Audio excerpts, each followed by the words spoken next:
It didn't do the 30-second thing again. That makes me feel important, even though I'm not. Good morning, guys. Am I live? Yes, I'm live. Good morning. How are y'all this morning? Y'all have your vodka?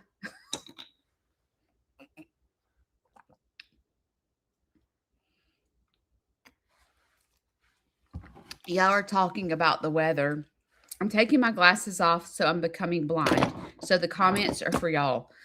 But it's been tomorrow it's going to be 76 degrees here in Alabama, in North Alabama.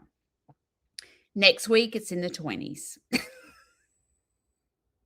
It's like, I don't know which is worse. Like, some of y'all have snow nonstop, right? And y'all were like, I wish it was 76 degrees at my house. But then, like, for me, I mean, I will say the back and forth, it'll, people in Alabama say our weather is bipolar. That's what people say. Because one day it's 70, the next day it's snowing. And it's hard to keep up with. But I will say, for a farm, from a farm standpoint, dealing with freezing water, it is better for it to be bipolar. Because if I had to deal with freezing water every day, all day long, I would be absolutely miserable. So I have to say that I am thankful that I do have days of breaks. I do. I'm out of medicine. Okay. I want to ask you a question, and then I'll get to the subject of what I'm going to talk about. My question is, can you imagine, if you're watching me or you're watching the replay, can you imagine having a relationship with this purple wall right here? Okay. Can you imagine going, hey, good morning. Hope y'all are doing well today. Can you imagine having a relationship with this wall? Because this wall doesn't talk back, right? Like, you don't know anything about the wall. You know what I'm saying? Okay, what I'm trying to say is,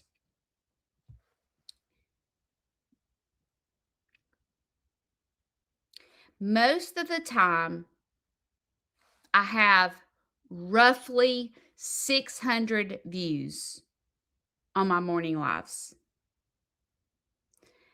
And I spill out my guts. Raw. Judy is raw and real, right? And I have no idea who, like, I know the people that comment because they comment. They're talking back to me. They're talking about their weather or something. They're talking about something. But majority of the time, when I'm live, I'm blind. When I have no glasses on, I have no idea what you're talking about in the comments. And then it takes YouTube a while to upload the comments. So I don't always see the comments. So if you're trying to talk to me in the comments, chances of me seeing them are slim to none in my lives. Because my morning lives, the chit chat is really for y'all to build a relationship, for y'all to talk back and forth. If you have to ask me a question, I do have moderators here, Teresa, Jane, and Chris, that probably can answer a question. If you say, well, what happened to Jack's eye? There's someone here that knows the answer to that. Even if it's not a moderator, people that follow me a lot, they know what happened to Jack's eye. So if you are dying to know, you saw a video and you're like, what happened to Jack's eye? Mary probably could tell you what's happened to Jack's eye, or Heidi could tell you, or Joanne, or Cheryl. There's people that are here all the time that can tell you what happened to Jack's eye, because I'm blind at the moment and I can't see.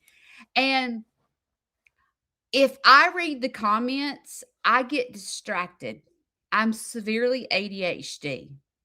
And if I'm over here talking about a serious situation and I look over to the comments and you're talking about an apple pie recipe, I'm like, ain't nobody listening to what I'm saying. I get distracted.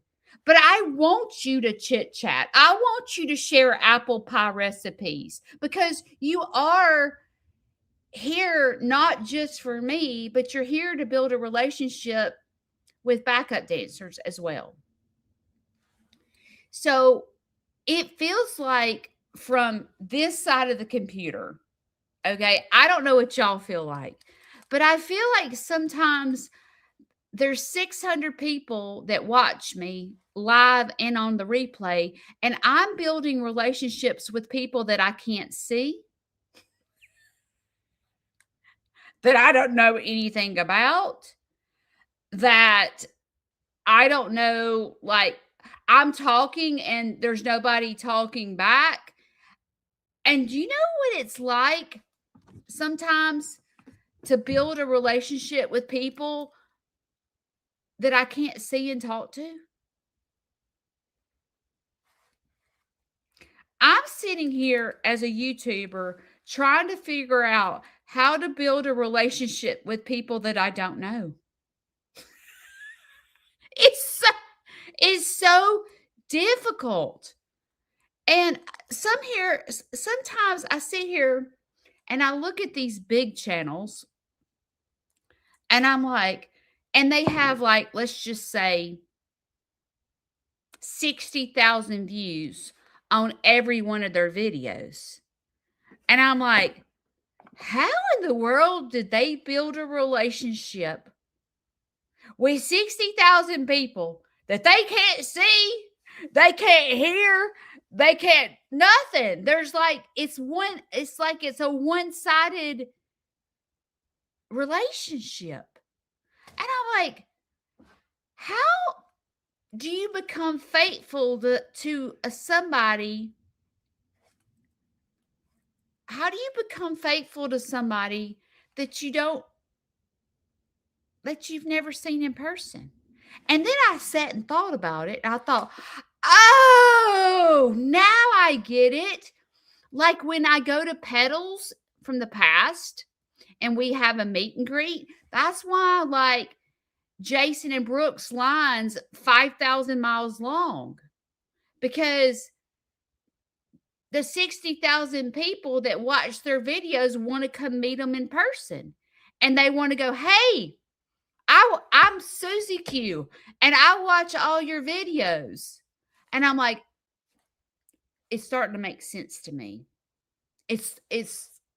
I'm a slow learner, but it's starting to make sense to me, like how they build relationships. And Nico Brown from Our Brown Farmhouse, I was talking to him on the phone. Y'all, I love them. They're real people. I love them. And he goes, Judy, I want you to come to Okie. Okie is a meet and greet in Oklahoma. And you would think, me with my bubbly personality, that would not intimidate me. Like, you would think I would go and, like, interact with people and be able to talk to people. And I'm sitting here going, the only people I know that go there is, I know Walker Family Farm, I know Chestnut Hills, and I know, if Nico and Natalie go from our Brown Farmhouse. That's all I know. And I'm like, Shane won't go with me. He's not going with me. He does not. He thinks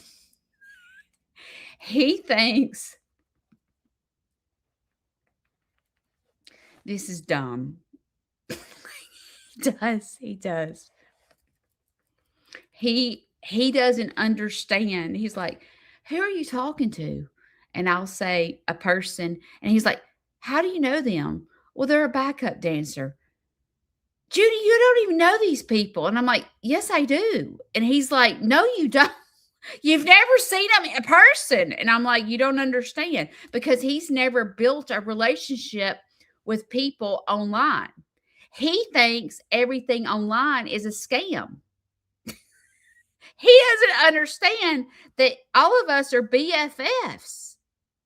It's like hard for him to comprehend that. No, you don't understand.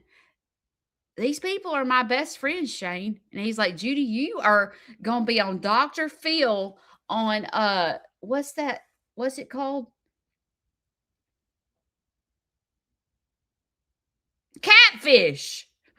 You're gonna get catfish, Judy. Do you know what that means? Like where you build a love relationship with somebody online and they're not a real person. Catfish, you know. Anyway, that's what Shane thinks. So for me to go to Okie all by myself, I feel like no one knows who Sneed's Farmhouse is. Like if I go up and wait in this long line and talk to like Keeping It Dutch, they're a big channel, and I wait in a 3-mile line and I'll walk up and go, "Hey, I'm Judy from Sneed's Farmhouse." "Oh, welcome." Who's Sneed's Farmhouse? I feel dumb waiting in a 3-mile line all by myself. So like the likelihood of me going to Okie, I mean, I'm gonna have to go get a hotel by myself and being this big event, it gives me anxiety. And everybody, all the Oklahoma channels are so friendly. So you would think that it wouldn't bother me, but it does. Okay. The title of this live is People Are Not Like Me. Why do I say that?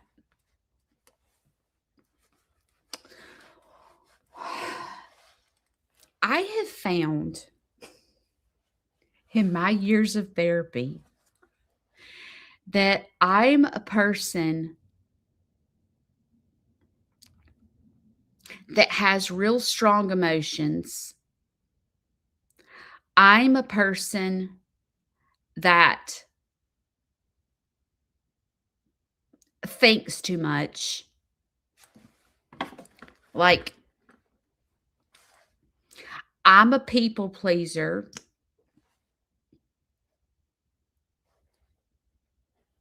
I'm trying to think of an example to give y'all. I learned that these emotions that I have were given to me at birth. Like, I was born with real strong emotions.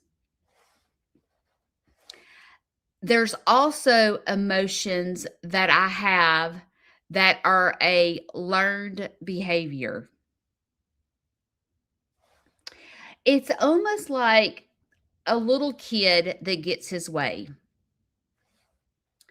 So, if you're a parent that has a kid that pitches a fit because they don't get their way, and you give in to that behavior, you're teaching your child that if I pitch a fit, I will get what I want. Like, for example, let's just say you're at the grocery store with your child, or you're at the grocery store yourself and you see a parent with a child, and you're in the line and they have the candy at the front of the store. Okay. And this kid starts pitching a fit wanting Tic Tacs. Okay. And they're in the grocery store line and they are literally having a complete meltdown wanting Tic Tacs. And the parent says, "No, Johnny, we're not getting Tic Tacs today. You haven't ate your lunch." And this kid is screaming and hollering and pitching a fit in the Walmarts because he wants the Tic Tacs. And the parent is embarrassed because the parent wants to literally put their fingernails, because that's what my mama used to do. My mom used to grip me with her fingernails. That's the I'm about to bust your tail. Like, if you got the fingernails, you know that when you get out of the store, you getting in some serious trouble. And so instead, because today, if you gripped your fingernails in somebody's arm, you're going to get called for child abuse, right? So, like, the parent ends up giving in. Just take the dang Tic Tacs.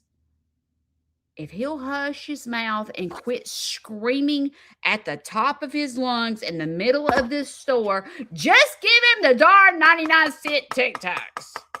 So the child begins to learn this behavior. If I pitch a fit, I'm going to get my way. There's certain behaviors that I have that are learned, I think. Like,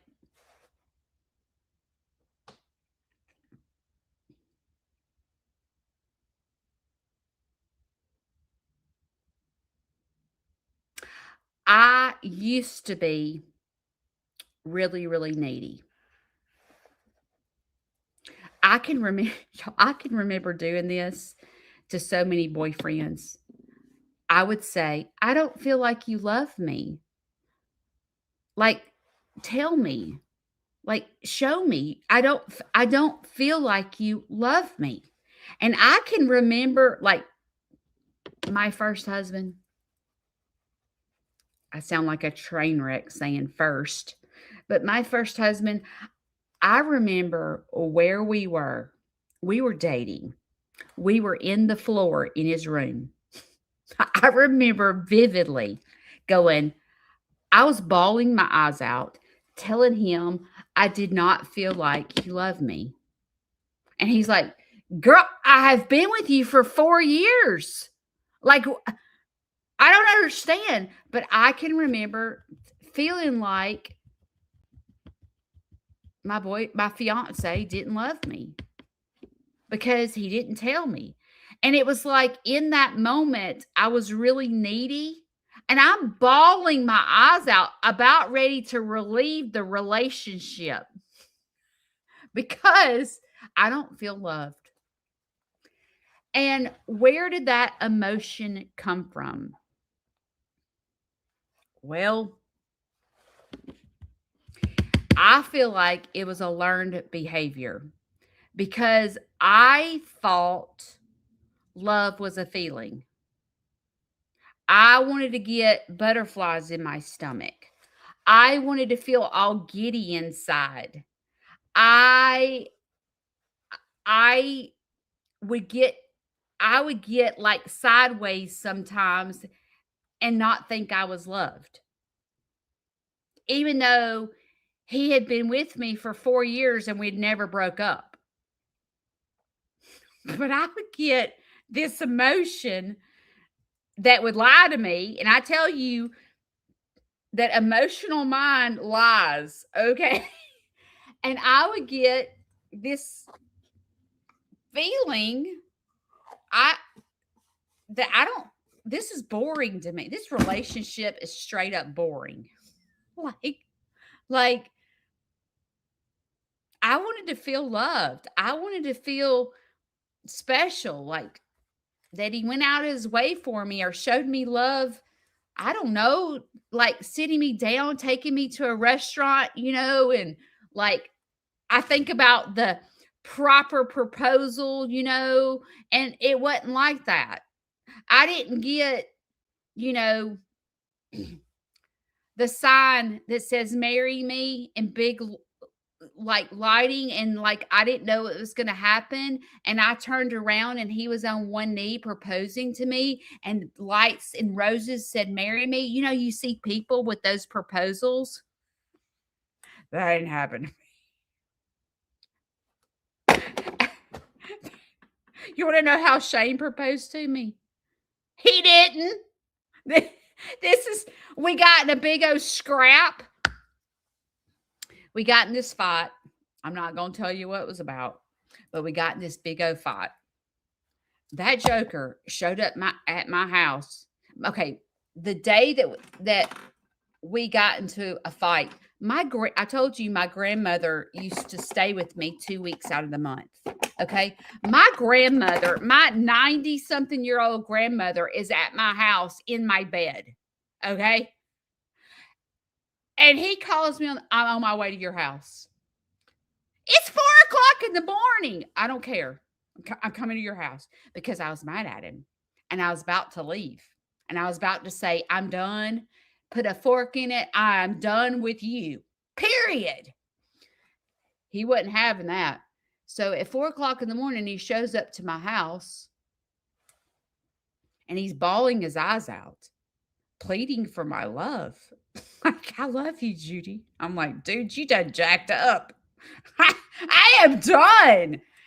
And I remember we couldn't go we were trying to have a private talk. My grandmother's there, right? And it's 4:00 in the morning. And I think Vanson must have been spending the night with a friend. So we were trying, he was bawling his eyes out. I was ticked off. We were sitting in Vanson's room trying to have a private conversation because my grandmother was there, and he's pleading his love for me because I'm mad at him and I'm about to leave him.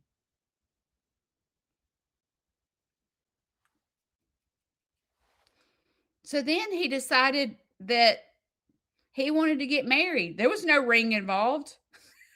He's bawling his eyes out because he thought I was about to leave. That's how we got engaged. Okay. It wasn't like I turned around and marry me was across, he had roses out and he was on one knee and he'd already, you know what I mean? He'd already gone to Larry to ask Larry if he could marry me. Like all that. No. So I have real strong emotions. And I have this expectation of what life should be like because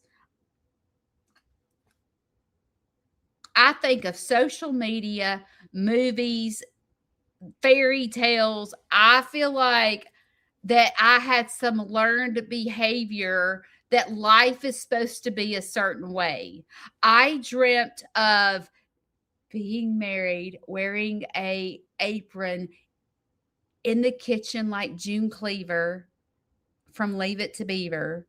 The husband walks in with his briefcase, kisses you.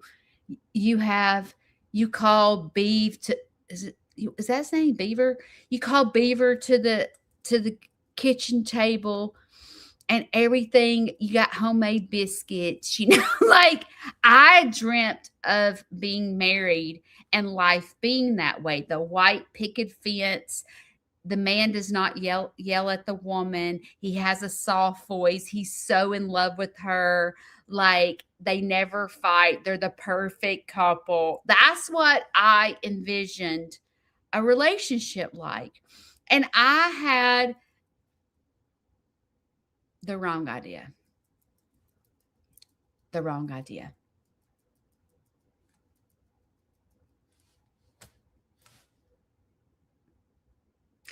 As a matter of fact, it's so far from that, it is not even funny. You asked me, Judy, I saw y'all wrote because I was sneaking in on y'all before I went live on Monday, and I had boxes of chocolate on the picture. And I saw some of y'all went, "Oh, Judy must have got some chocolate for Christmas." For Christmas. Ah, for Valentine's Day. Judy must have got some chocolate for Valentine's Day. And I was like,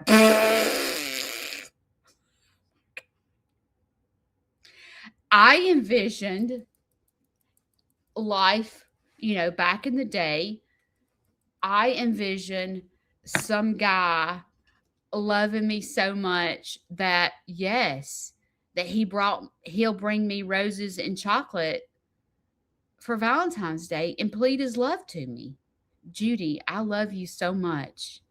Thank you for what you do for our family.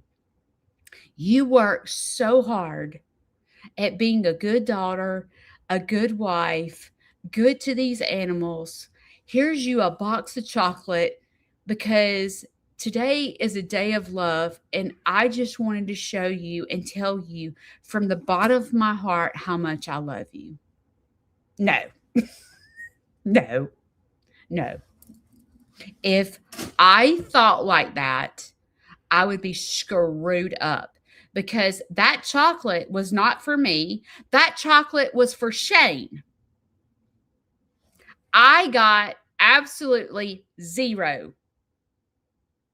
I did not get any gift, any roses, any chocolate for Valentine's Day. And you go, Shane is a train wreck. He didn't get Aunt Judy any chocolate or nothing for Valentine's Day. Nothing. But I'm so happy it's not even funny. I will tell you, because I would be absolutely lying to your face if I said it didn't hurt my feelings, because it does.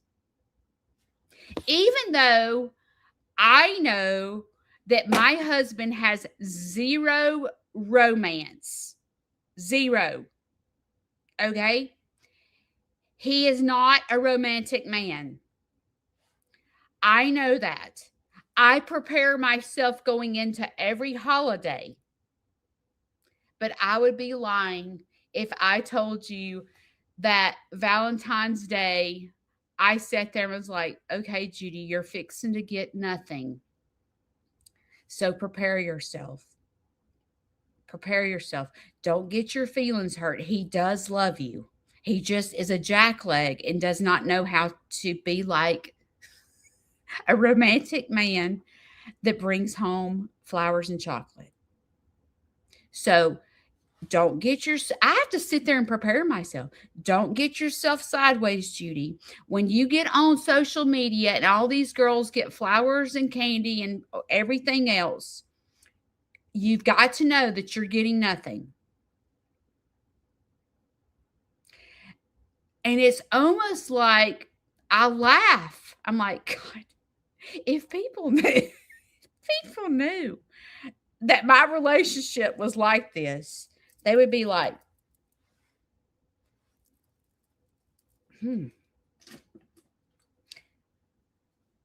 But how can I be happy?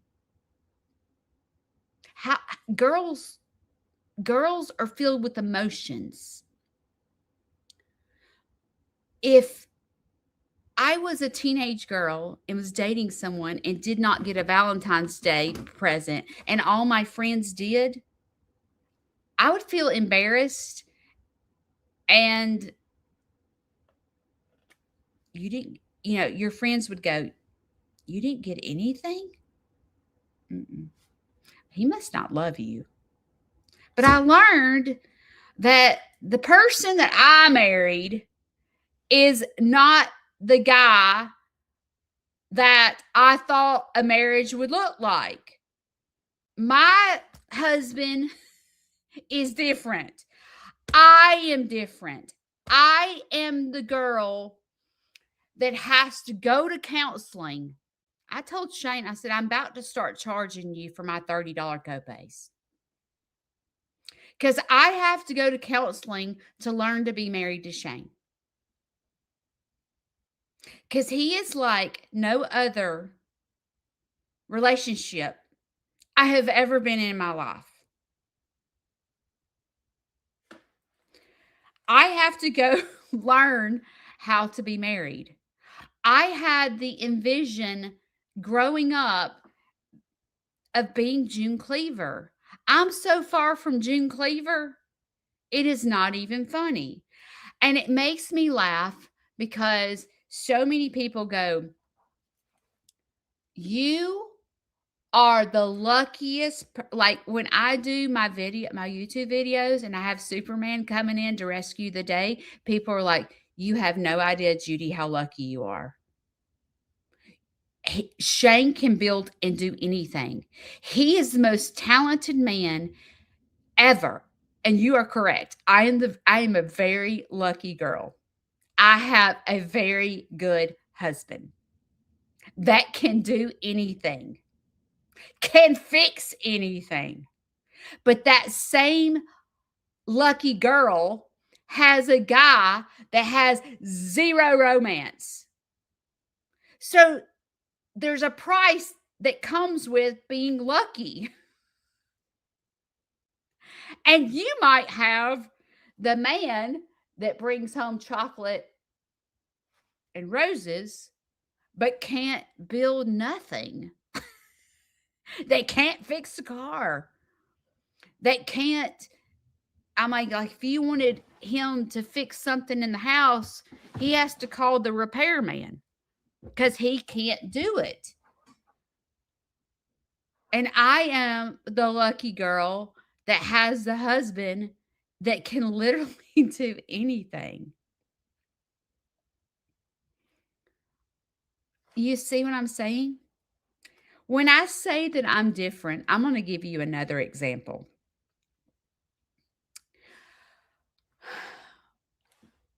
When I started rescuing ducks many years ago,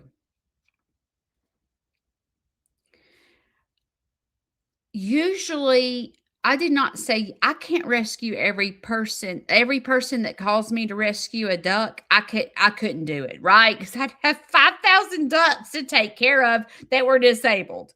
So sometimes like people would call me bawling their eyes out.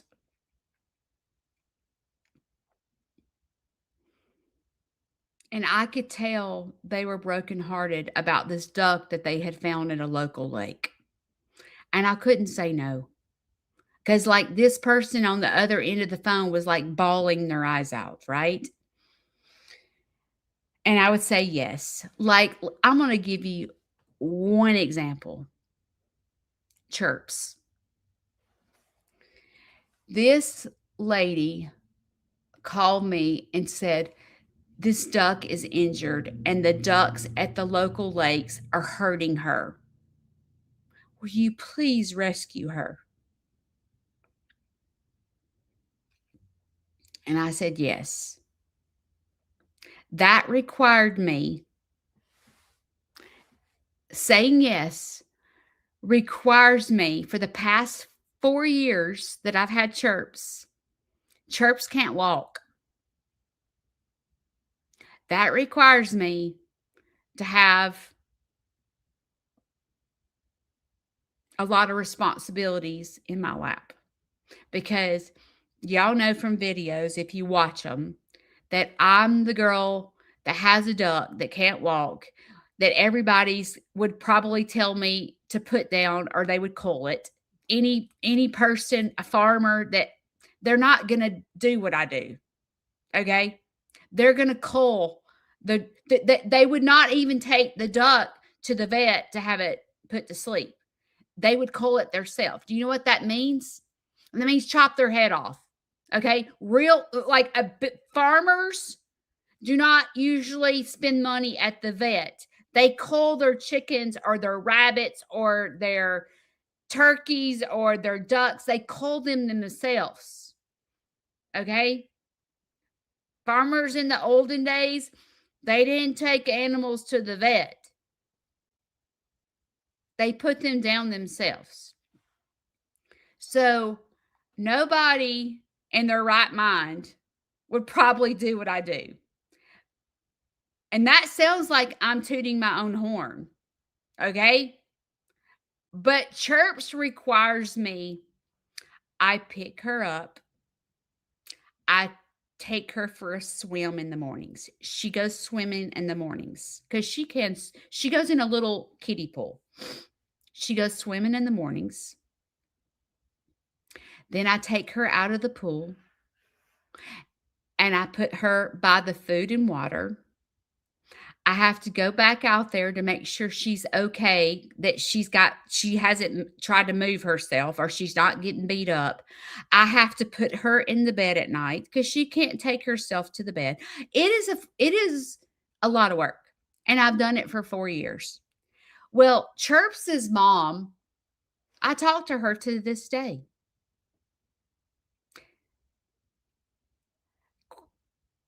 The lady that helped me with Quacky Jackie, my one-legged duck, I talk to her to this day.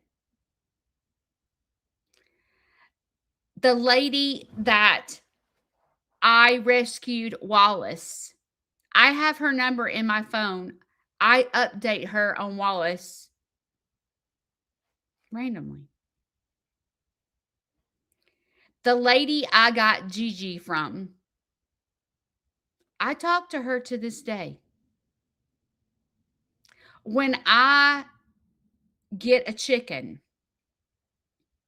I just did a video. There's a lady that called me bawling her eyes out. She's 80 years old going, "Judy, please take my chickens. I've got to move to Florida and I can't take the chickens with me. Will you please take them?" Well, like I was going to say no. She's bawling her eyes out. So I went and rescued her chickens. Me and her have been texting. We're friends now. I make friends with people that I get animals from. If I buy shipped eggs, I'm like the person that goes, "Hey, 6 developed. I'm so excited. 6 hatched. Oh my gosh, they're beautiful. Look at them." Like I become friends with people. I was the type of girl, and I've said this before, but I was the type of girl in high school that I could be friends. I could be with the friends with the people that were in sports. I could be friends with the people that were smoking cigarettes at the Rock. I could be friends with the people that were addicts. I could be friends with the people that were disabled. I could be like I was the girl that I could fit in to any crowd. Somehow, some way I could fit in.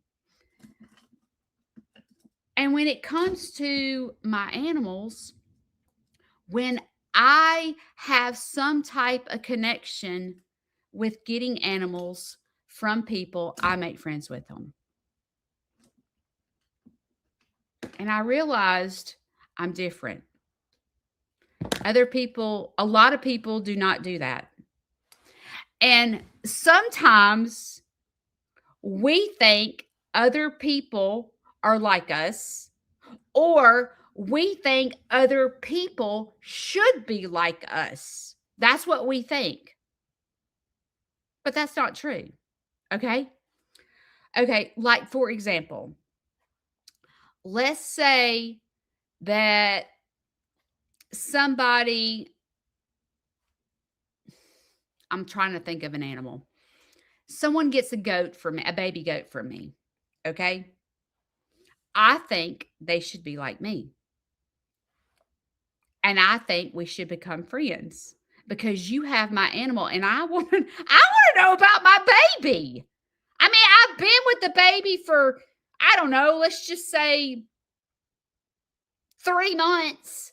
I've trained this baby goat. I want to know what the goat looks like as an adult. I want to know his personality or her personality. Like I want to have a connection. And then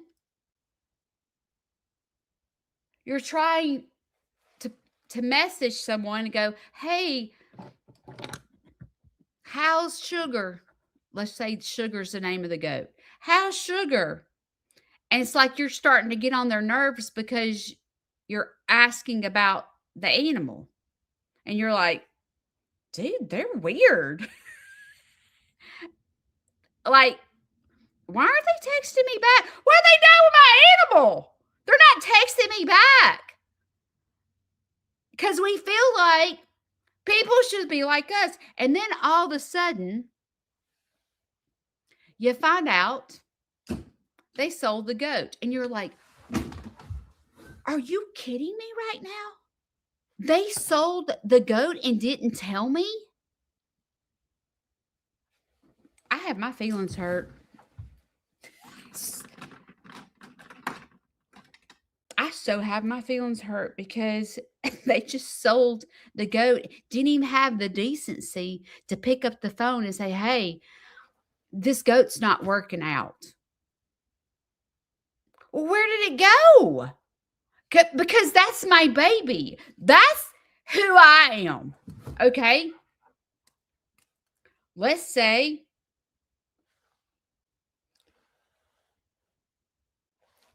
I sell a peacock. Okay. Let's say I sell a peacock.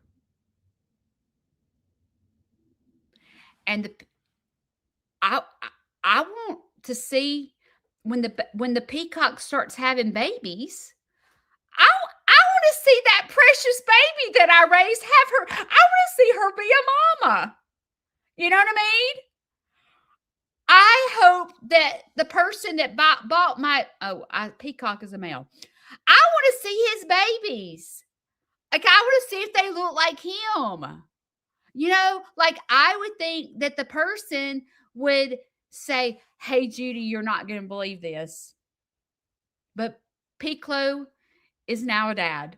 What? I'm so excited. Oh my gosh, Piccolo is a dad. Oh my gosh. I am so excited that he is now a big boy. You know, I can remember when he was just a little pea chick, and oh my gosh, thank you for messaging me, telling me that Piccolo is now a dad. That means so much to me.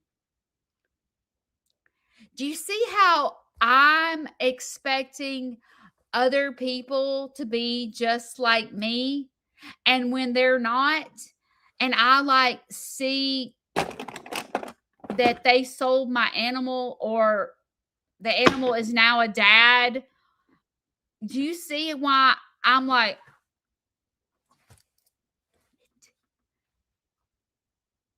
I would think I would be the first person to know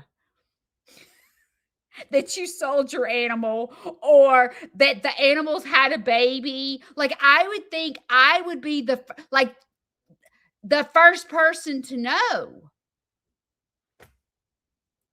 And then all of a sudden you have my animal for sale on your page and I'm like, "My animal's for sale? Are you kidding me?"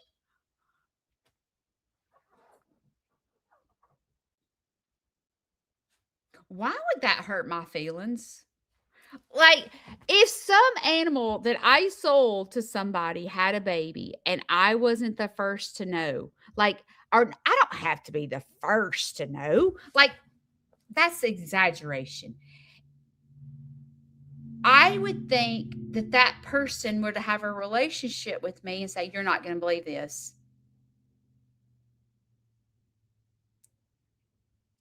Susie Q had her first baby. I'm a grandmother. I'm a grandmother. Oh my. Like, there's nobody more excited than me. Because when I take the time to raise an animal, I have a connection with that animal. When someone calls me to rescue an animal, I think it's like they want to know how Chirps is doing 4 years later. Like I'm so excited to message her and go, "Hey, I just want to let you know that Chirps went with me into the library today. And she's like, "Oh my gosh, Judy, thank you so much for rescuing Chirps. I never dreamt she'd live 4 more years." It is so awesome to see her sitting in that pool, playing and having such a good life. But oftentimes, people are not like us. And we expect people to be just like us, and they're not. And it's confusing to us when people are not like us. Because we're like, we'll find ourselves when we expect people to be like us, we find ourselves getting our feelings hurt.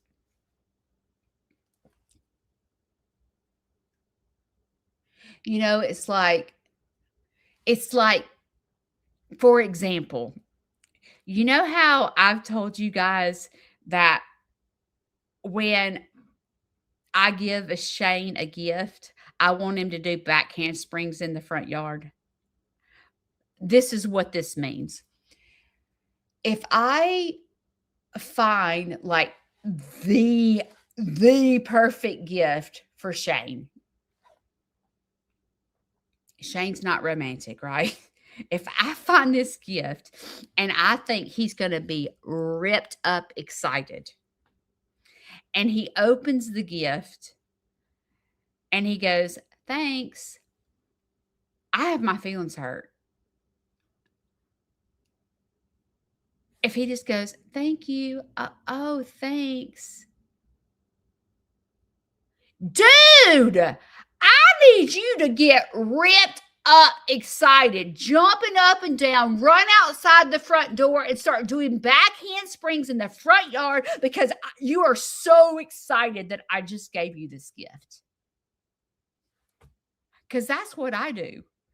When I open up a gift that somebody's given me, I'm like, "Shut the front door. Are you kidding me right now? She just sent me this. Oh my gosh. These boots are the cutest boots I've ever seen in my life. They have chickens all over them. Are you kidding me right now?" That's how I open a gift. I'm very dramatic. But that's how I feel. That's not like a made up story.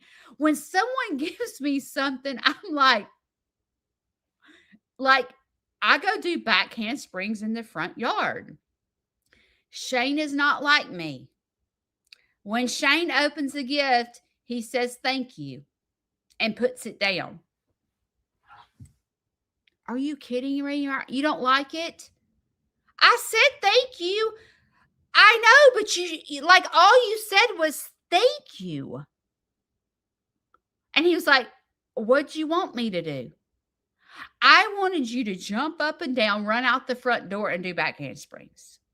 I want you to get ripped up excited.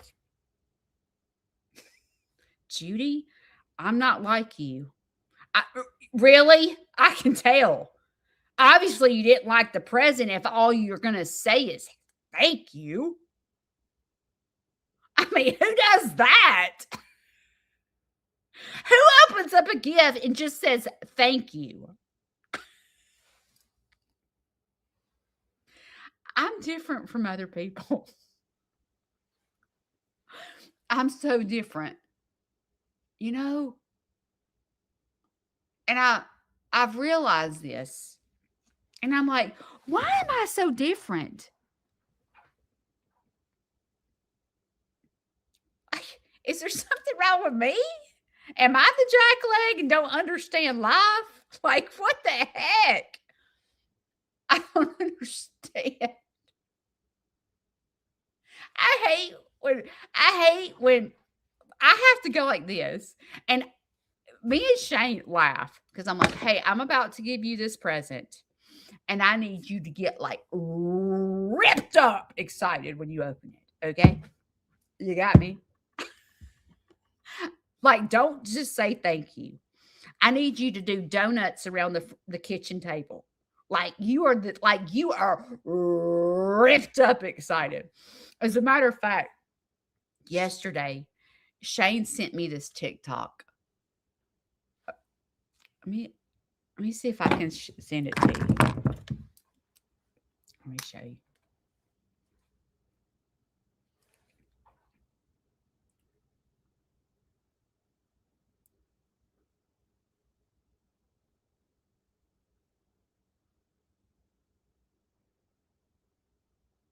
I can't remember if he sent it.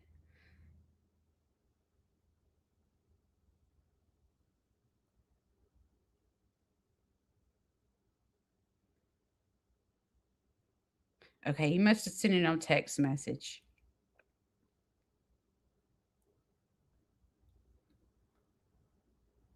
I'll find it. Oh, here it is. Let me turn the volume up.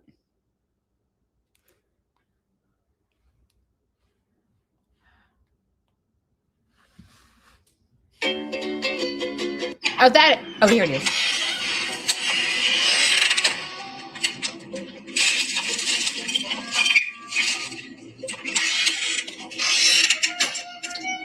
Oh, shoot. What's this? Can you see it?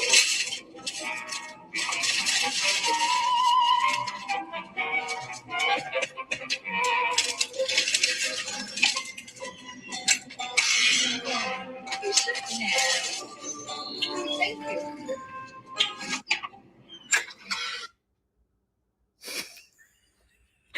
you. That's me. That's me. That's why he sent me that, because I have to go. I should have went and I should have bought myself flowers and I should have bought myself candy and wrote a note, knock on the door. And then I would go, oh my God, you shouldn't have. You gave me chocolate and flowers. Oh my gosh, Shane. I feel so loved. And see, it's like that would, like I wouldn't have got my feelings hurt if I did that, because I would have been laughing my head off. You know what I'm saying? But that is our life. That is our life. In life,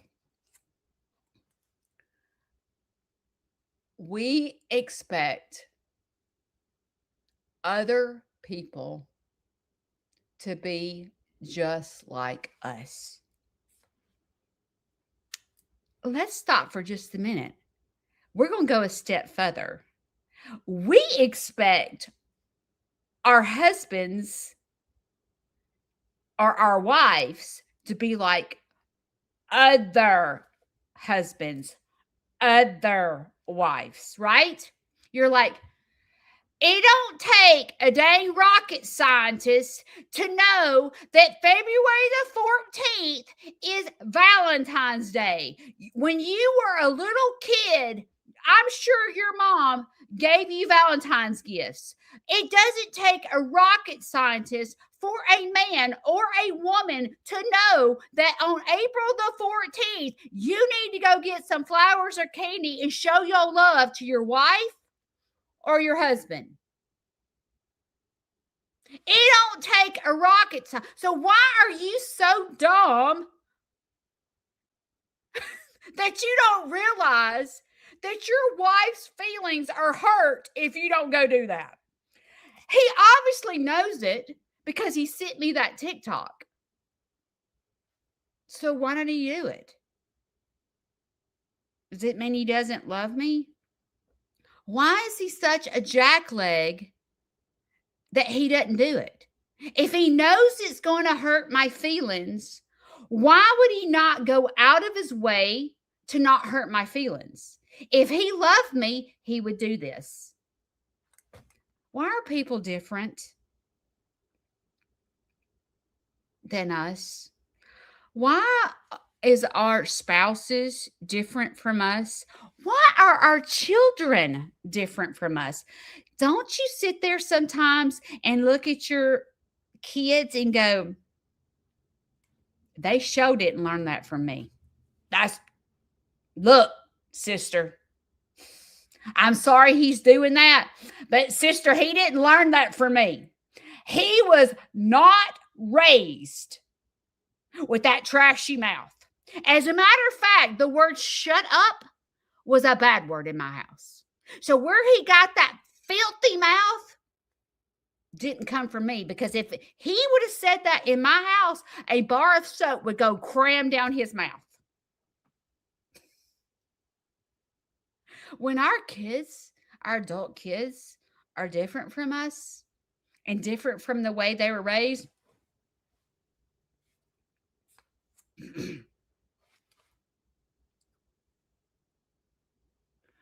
all right. So let's talk about what I've been talking about.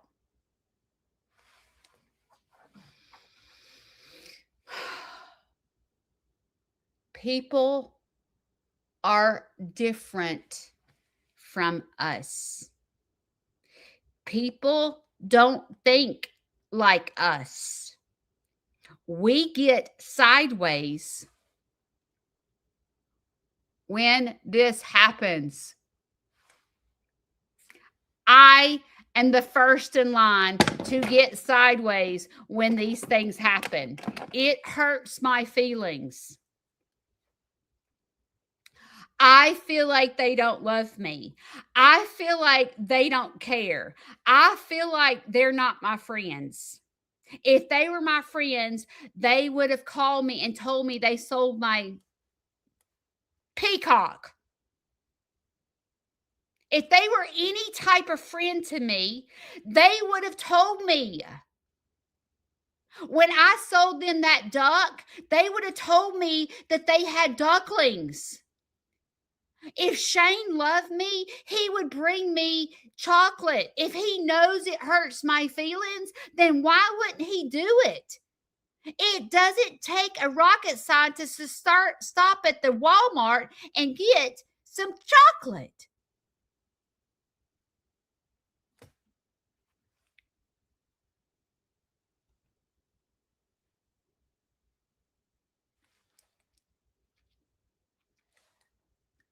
I tell you this all the time. And I don't know if it registers in this brain of yours, okay? Sometimes I feel like that you're not listening to me and you're repeating your bad behavior. It's like what I say goes in one ear and out the other, because you said,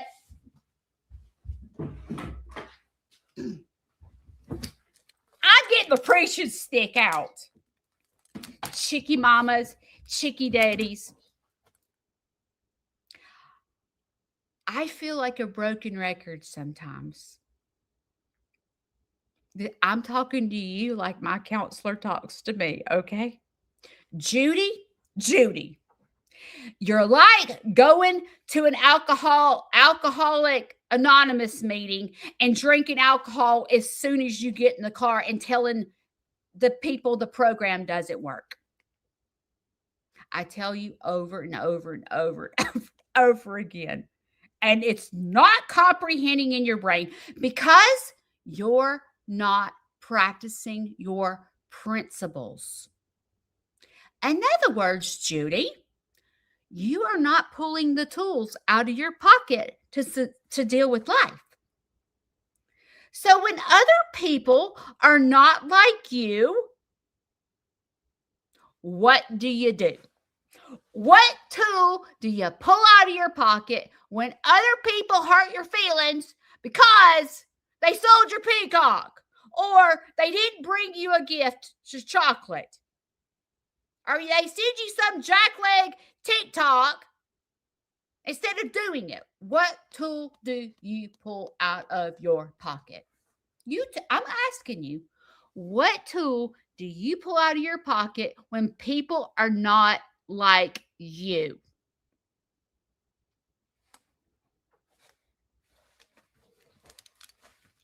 I'm waiting.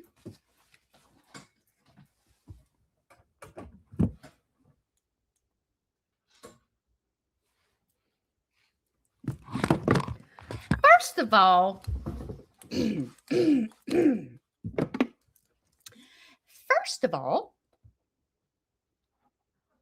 It's awareness. I've not talked about that tool. Awareness is understanding what's going on in your own mind. Uh-huh. So you have your feelings hurt because Shane didn't bring home chocolate, or somebody didn't text you that your peacock had babies, or something stupid, okay? Awareness is going, this really hurts my feelings because your feelings are valid. Your feelings are valid. What you're feeling, you should be aware of it. I mean, it'd be nice if everybody was like us, you know? But they're not. So awareness is the first thing going, okay, pause, awareness. Okay, I have my feelings hurt because of this. The second tool, Judy, who can you control?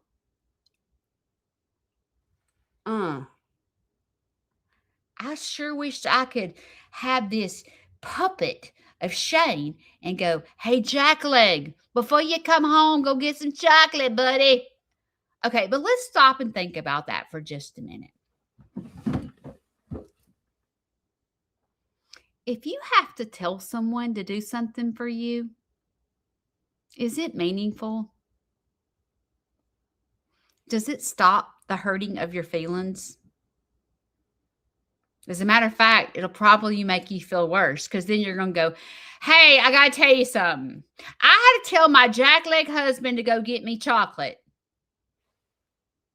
That's stupid. Why did you do that?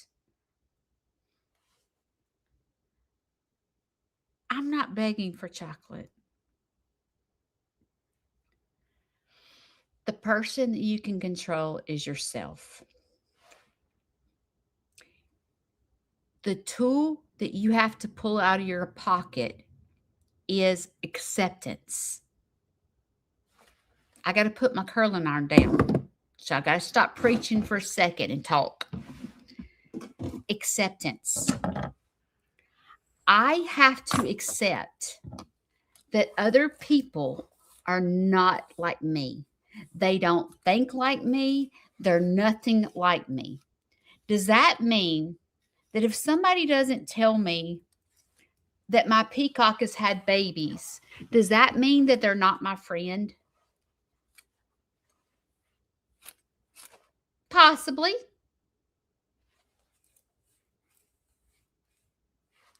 Possibly not. They may have a life other than tell Judy. Does Shane not bringing home chocolate, does that mean that he doesn't love me?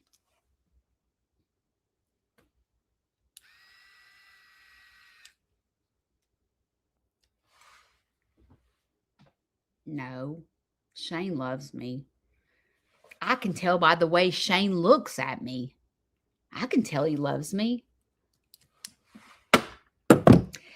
Getting to acceptance is understanding that other people don't think like us.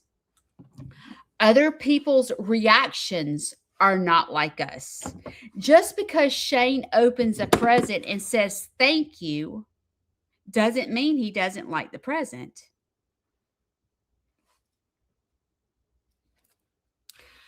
In my children's program that I'm doing for the summer reading program, there's a part that the kids are going to learn about bullying. Okay.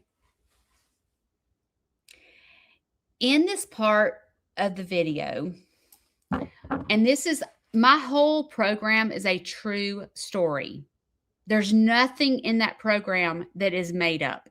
Okay. When I first started my farm and I started selling chickens, I got chicken money. I called it my chicken money.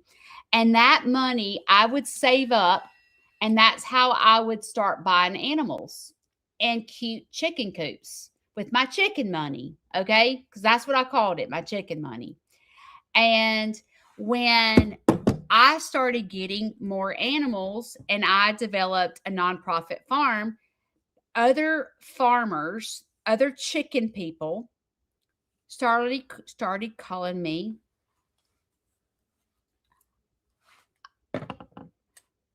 They're not a fan of my nonprofit gig. And they would say, uh, she's a rich bitch. I got that said to me. That I depend on Shane's money, that my husband's rich, and that's the reason I've gotten what I've gotten. Are you serious right now? I use my chicken money. I sold chickens like wildfire and got my name known as the girl that buys to buy chickens from. I started selling chicken feed. I busted my hump to get the animals. And they're going to learn that when people bully me, what does Aunt Judy do? And I say in the program, I say, when people bully you, I want you to get a pen and paper and go to your bedroom. And I want you to write down what they say about you. And then go get your cell phone or your parents' cell phone, scroll through music and find the perfect lyrics to the perfect song and sing it as loud as you can about the person that's bullying you. And that particular bullying song that where people were saying I was rich and I was depending on Shane for my income, like for all my stuff, I play, she's a rich girl and she's gone too far because you know it don't matter anyway. You can rely on your old man's money. You can rely on your old man's money. I sing that song. So the kids learn to write it down and go find the lyrics about it. Okay, that's what I want you to do. It sounds crazy, but I promise you, you're going to laugh.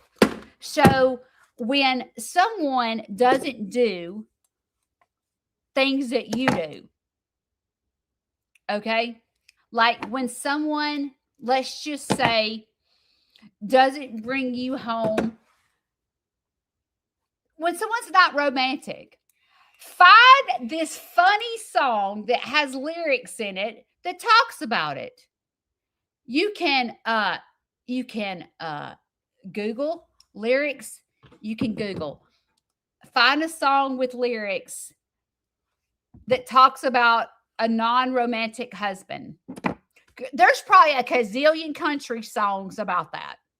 And when you start listening to the lyrics about it, you will be in the floor peeing on yourself because you're like, oh my gosh, this is my wife made over, or this is my husband made over. And then you just listen to the song over and over and over, and then you become laughing about it. And I don't know why, but it helps me come to acceptance. But understand something real quick. It doesn't mean on Valentine's Day I'm not going to get my feelings hurt. I am. I get my feelings hurt. The problem is I don't let it totally corrupt my head anymore. I've learned to handle it and go, this is who I married. Okay? This is who I married. So what can I do about it? I'm still going to get my feelings hurt. I mean, I should get my feelings hurt. But I don't obsess about it so much. And I'm able to get my feelings hurt and let it go and go, okay, Judy, today you're getting your feelings hurt. So you need to prepare yourself. What are you going to do? What are you going to do? Okay, well, you know what? I'm going to go to the Russell Stover candy shop and I'm going to buy him some candy. And that way I can have some candy. And I went and bought chocolate covered strawberries. And I bought caramel apples with pecans. And I bought some of those pecan clusters. That way I could have candy on Valentine's Day. It may seem sad. It sort of is. I'm not going to lie. You still have the feelings and emotions when other people are not like you. You still, because you're a certain way, you're still going to have your feelings hurt. That is a natural reaction. But the tool that you pull out of your pocket is, if it's someone that's in your life, you're going to have to go, okay, Judy, not all people are like you. When Shane opens this gift, he's not going to run out the front yard. He's going to say, thank you. And Judy, that is his way of liking the gift.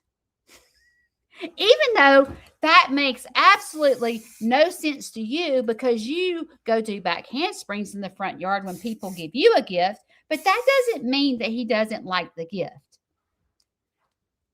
Am I going to get my feelings hurt when he says thank you? Probably. I need more. I ain't gonna lie. Maybe I'm extra. I need more. And that's okay. But it's not don't get stuck on it. That's what I do. Don't be like me. I get stuck on, if they were any kind of friend, they'd have called and told me they were going to sell my peacock. But it really isn't my peacock when I sold it to them.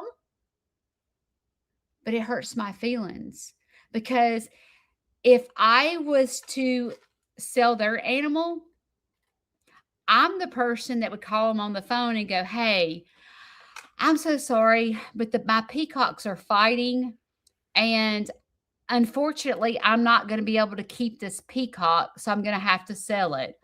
Oh, I understand. I mean, I've got 2 peacocks, and I know they could fight. So, like, I completely understand. I feel like they're my friend for calling and telling me. Not everyone thinks like me. And sometimes I have to pull tools out of my pocket to get me through, because I'll let myself go in left field and think,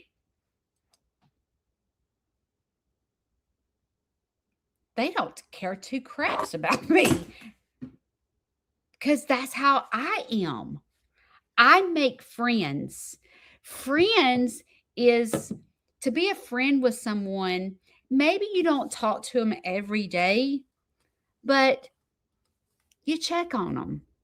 Hey, thinking about you. Hey, but not everybody is your friend.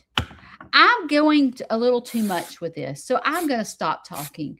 But my thing is, if you don't practice your tools when you're not in crisis, when you're in crisis, you're not going to reach for your tools.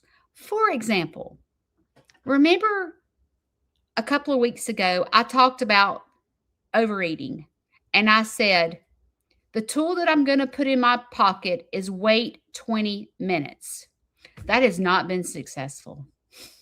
It's not. I'm like, this is the stupidest tool I've ever heard in my life. It's not been successful. Why? Because I'm not practicing it. What should I do to practice with that tool? I should go get an Oreo cookie and dunk it in milk.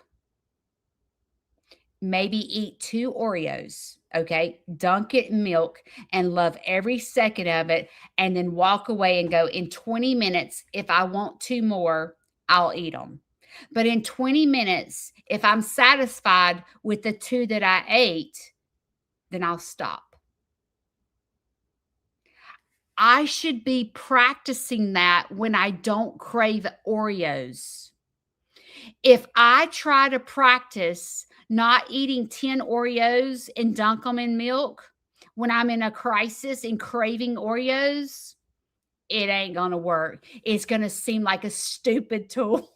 It's the stupidest tool I've ever tried to pull out of my pocket, because I'm in crisis of wanting 10 Oreos dunked in milk. I'm finishing up. This is pretty long. You have to practice your tools when you're not in crisis. If I practice my tool of acceptance on Valentine's Day, I'm in trouble. I'm going to hate his guts. I have to practice acceptance with Shane when I'm not in crisis. Crisis meanings a holiday. I'm not usually getting a gift on holidays. So if I'm trying to practice not getting my feelings hurt and being it ruining my whole entire day, I'm going to have to practice on days that is not a holiday. You have to practice your tools or they're not going to work. Do I need to speak to the people in the back? You have to practice your tools on days when it's not hard. It is a practice thing. Practice makes perfect. I love you guys. Today is hump day, and you have a choice. You can sit it out and think that everybody in the world should think like you and be like you. That's sitting it out. I'm not perfect. I have to practice it. Dancing is utilizing your tools when you're not in crisis, so that when the crisis comes, you have the proper tools to pull it out of your pocket to help you to dance. I love you guys. I'll see y'all next week. My video comes out Thursday. Shane went missing. See y'all later. Bye.